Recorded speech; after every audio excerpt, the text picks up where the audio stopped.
დღევანდელი ანგარიში როგორ შეაფასებთ იმ პროექტებს, რომელზეც იყო საუბარი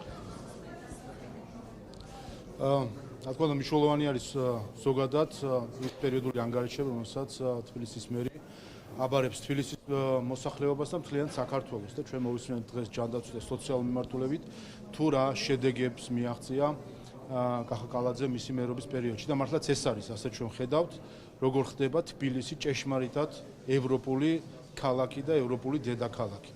Ყველა ეს თემები, რაზეც დღეს იყო საუბარი, ჯანდაცვის მიმართულებით, სოციალურ მიმართულებით, ყველა ეს საკითხი არის ის, რასაც ქვია ჭეშმარიტი ევროპა ჩვენი გაგებით. ამის საპირისპიროდ ჩვენ ხედავთ, როგორც ცდილობენ თვითმმართველობის არჩევნებს თუ შევხედავთ, თვითმმართველობის არჩევნის საბოტაჟს, მათ შორის ბრიუსელიდან დაფინანსებული ადამიანები და ეს არის სამწუხარო პრობლემა, რასაც ჩვენ ხედავთ.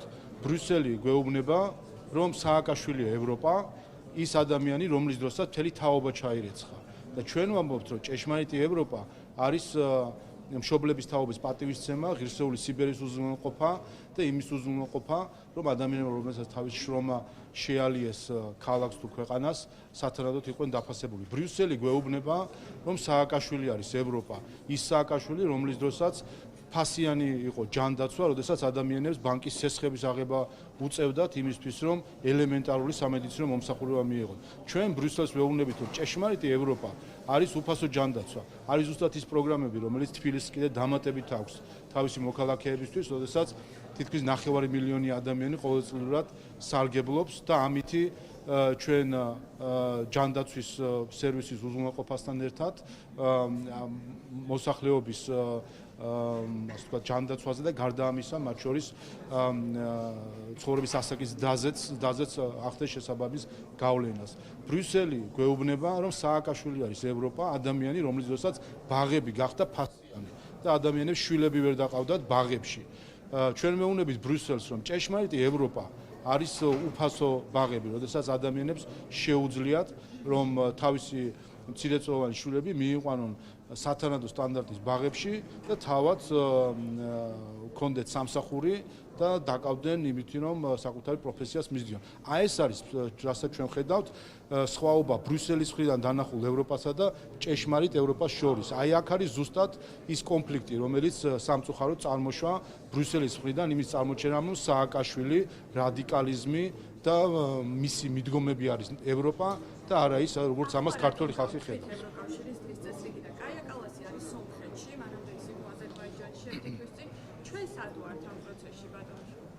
ჩვენ ვართ იქ, სადაც ვიყავით ყოველთვის, სადაც ვიყავით 1000 წლეულები, ჩვენ ვართ თანაშემოქმედი ევროპისა. თუ კი ევროკავშირის ზოგიერთი ბიუროკრატი ცდილობს რომ გადაახტეს საქართველოს და სხვანაირად ხედავს ევროპის გეოგრაფიას, ეს მათი პრობლემა არის საერთო ჯამში, იმიტომ რომ ვერავინ ვერ გაიქცევა იმ ფაქტს, რომ საქართველოს არის მხოლოდ ნაწილი ევროპისა, არამედ არის თანაშემოქმედი იმ მათ შორის თანამედროვე გაგებისა, ევროპის თანამედროვე გაგებისა. ამიტომ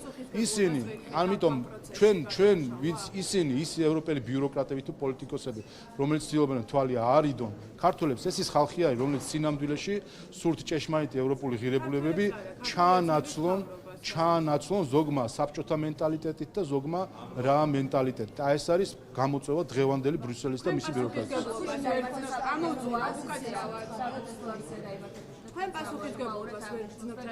ჩვენი პასუხისგებლობა არის აი ეს შედეგები, რაზეც დღეს იყო საუბარი. ჩვენი პასუხისგებლობა არის 8.8% ეკონომიკური ზრდა, რომელიც დღეს გამოაქვეყნა სახსრატმა, მაშინ როდესაც ევროკავშირში ნულთან ახლოს ყოფი ეკონომიკური ზრდა არის. ასე რომ ყველამ თავის პასუხისგებლობას შეხედოს. აი როგორც მოქმედებს ზოგიერთი ევროპელი ლიდერი, ამის შედეგი არის, რომ მათი ეკონომიკური ზრდა არის ნულს გარშემო და ჩვენი მოქმედება კი აჩვენებს, რას ნიშნავს ქვეყნის ინტერესიდან გამომდინარე მოქმედება. როგორ გეკადრებთ? როგორ გეკადრებთ? ჩვენ ყველა რაც შეეხება საქართველოს კანონმდებლობას და რაც შეეხება დემოკრატიულ დემოკრატიულ სტანდარტს, რომელიც საქართველოში არის, შეხედეთ ნებისმიერ შედარებას, შეადარეთ ნებისმიერ ქვეყანას შეადარეთ და მათ შორის საკანონმდებლო სტანდარტებით და ნახავთ, რომ საქართველო ამ მხრივ გამორჩეული არის სხვებისგან საუკეთესო კანონებით მათ შორის. ხედავთ ჩვენ მაგალითად გერმანიაში როგორ უვარდებიან სახში პოსტების გამო 170 ადამიანთან ჩხრეკა ჩაატარეს 170 ადამიანთან ჩხრეკა ჩაატარეს იმის გამო რომ კრიტიკული პოსტები ქონდა და მე დგანან და საქართველოს მიმართ აქვს შეშ როცა მათივე დაფინანსებული ადამიანები სიძულვის თესენ და ძალადობის არიან დამოკიდებული. ევროკომისარი საქართველოში არ ჩამოვიდა, სომხეთში ჩავიდა ბატონო. აუყოთ კი ბატონო. არ არის პრობლემა ქვეყნისთვის ეს. მისთვის პრობლემაა ჩვენც. საქართველოს რომელიც ევროკავშირში გაწევრიანებას ისწრაფვის, ეს პრობლემა არ არის? ხო, გუშინ აქციას რაც შეეხება, ჩვენ ნახეთ გუშინ ევროკავშირის მიერ დაფინანსებული აქცია, რომელზეც საჯაროდ პირდაპირ გაისმა მოწოდება ხელისუფლების დამხობის. ეს არის კატასტროფა, როდესაც ევროკავშირის საელჩო აფინანსებს აქციებს, სადაც მოწოდება გაისმის დამხობის, დასჯის, მებრძოლების გამოყვანას. აი ეს არის ის ჩიხი, სადაც მიიყვანეს საკუთარი თავი, მათ შორის ევროკავშირის საელჩომ საკუთარი ფარული დაფინანსებებით, რომელსაც ვერაფრით ვერ მიმაღწიეთ, რომ ერთხელ მაინც თქვან ვის და რისთვის აფინანსებენ. ამიტომ ეხა პასუხისგებლობა არის სრულად ბრიუსელზე და მის საელჩოზე საქართველოში. ფაქტია და ეს პირდაპირ ხელის გულზე დევს, რომ ევროკავშირის დაფინანსებით ჩატარდა აქცია, სადაც ხელისუფლების დამხობაზე არის საუბარი. ხალ როგორ გადახარშავენ აი ამ მოცემულობას, რომ მათი ფულით, ევროკავშირის მოქალაქეების ფულით სხვა ქვეყანაში ხელისუფლების დამხობას გეგმავს ვიღაცეები, ეს უკვე მათი პრობლემა არის. ფაქტია, რომ აბსოლუტურად აცდენილი არის ბრიუსელი დღეს ყველანაირ გაგებას ევროპული ღირებულებისა და ჩვენც უყურებთ ამ ყველაფერს, რომ სამწუხაროდ ექსტრემიზმი ფინანსდება ევროკავშირის ბიუჯეტიდან, ევროკავშირის მოქალაქეების ინტერესების საწინააღმდეგო და მართლაც გასაკვირი არის და გასაოცარი არის, რა შეუკვეთეთ და რა ჩამოგვივიდა. ჩვენ შეუკვეთეთ ევროპული ღირებულებები და ჩამოგვივიდა ევროპული ექსტრემიზმი.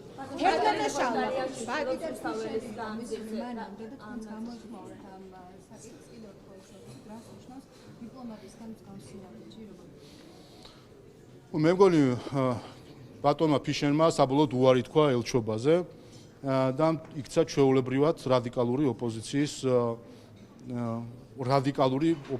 ყველაზე რადიკალური ფრთის მხარდამჭერად.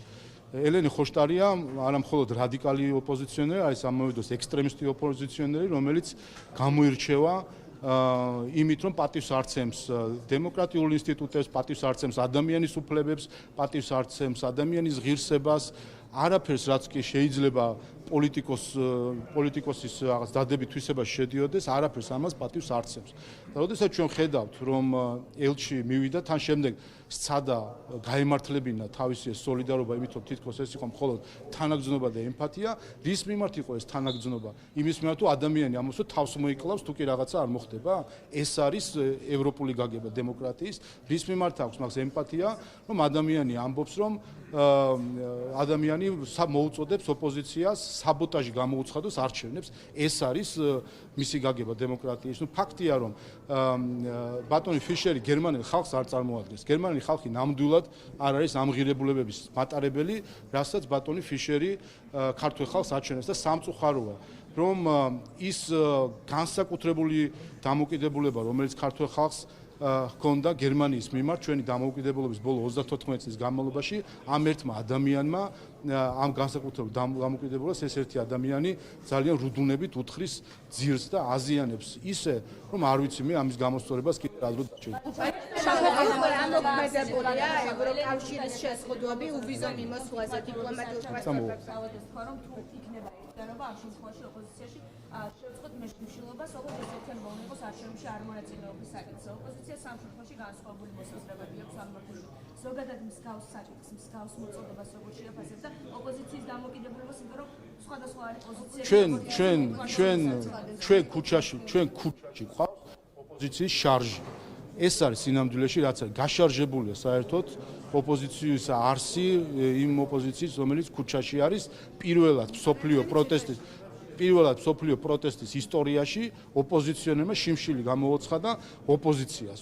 აი ამ დონეზე დაიყვანა უცხოების მორჩილებამ ეს ხალხი, რომელიც ვერც კი აცნობიერებს რა საზოგადოებაში ცხოვრობს, რა ისტორია აქვს ამ საზოგადოებას, რა კულტურა და ეთიკა აქვს ამ საზოგადოებას, რა მორალის მატარებელია ეს საზოგადოება, ჩვეულებრივ უცხოეთის დაკვეთით ბრმას მიმდევარი ხალხის ჯგუფი არის, რომელსაც აი ნახეთ, ამ დონეზე მიიყვანეს საბოლოო ჯამში ისინი, რომ ასე ვთქვათ, ოპოზიციას უცხადებს შიმშილობას, სასაცილოა უკრავდ მათი ქცევა. დიპლომატიური პასპორტები და სამსახურეობრივი პასპორტები შეჩერებულია უკვე ძალიან ბევრ ქვეყანაში, ბულგარეთი, ლატვია, ლიეტუვა, ესტონეთი, 11 ქვეყანაა ჯამში, ბელგია, იტალია. რას აპირებთ? ივლით ასე ვიზებით თუ უნგრეთის გავლით თუ რა? მე მინდა ყველამ კარგად იცოდე, ეს არის 11 ქვეყანა, რომელიც არღვევს საერთაშორისო სამართალს. ესეც არის სირცხვილი ევროკავშირის. სანქციებია ბატონო. არა, ეს არის საერთაშორისო. არა, თქვენს წინააღმდეგ. ისმინეთ და გეტყვით. 2010 წელს დადებული ხელშეკრულება არის საქართველოს და ევროკავშირის შორის დიპლომატიური და სამსახურეობრივი პასპორტებისთვის უვიზო რეჟიმის შემოღებისა. კიდევ ერთხელ შეგახსენებთ, რომ 2010 წელს ეს მისცეს სააკაშვილის რეჟიმის პოლიტიკურ ელიტას, ჩვენ ქართველი ხალხი კიდევ 7 წელი ველოდით 2017 წლამდე, სადამ ჩვეულებრივი პასპორტზეც იქნებოდა უვიზო რეჟიმი. ეს ერთი კი ბატონო, 2010 წელს დადებული ხელშეკრულებაა. ეს არის საერთაშორისო ხელშეკრულება, რომ ევროკავშირის დიპლომატიური პასპორტი ჩვენთან შემოდიან უვიზოდ, რომ ჩვენი დიპლომატიური პასპორტით ევროკავშირის ტერიტორიაზე შედიან უვიზოდ. საერთაშორისო ხელშეკრულებაში გაწერილია ყველაფერი, მათ შორის გაწერილი არის გარემოებები, რა შემთხვევაში შეიძლება შეჩერდეს ამ ხელშეკრულების მოქმედება.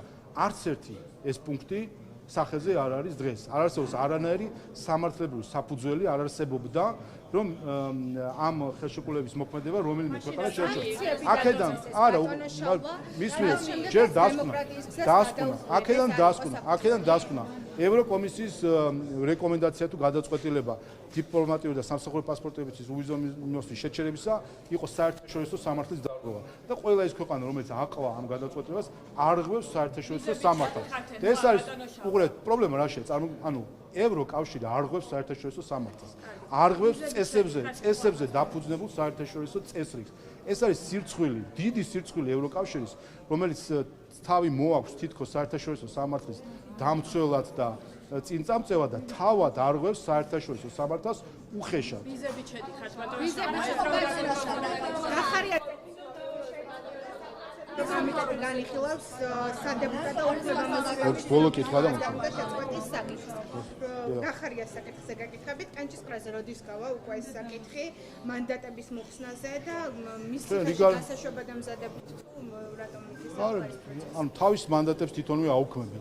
როგორც ხაზდარაძეამ სწორედ თავის თავი თვითონ დაიჭირეს, იმით რომ არ გამოცხადდნენ საგამოძიებო კომისიაზე ძალიან კარგად იცოდნენ რა შედგენ მოყვება, ასევე გახარია თავისი და მისმა 11-მა მიმდევარმა პარლამენტის შატალოთი თავის თავს გამოუტანეს ეს გადაწყვეტილება და დანარჩენი უკვე ავტომატიზმის საკითხია რომ შეწყვეტება და რა თქმა უნდა რიგარეშე სესიის ფარგლებში ამას განიხილავს. მადლობა. გასთან დაკავშირებით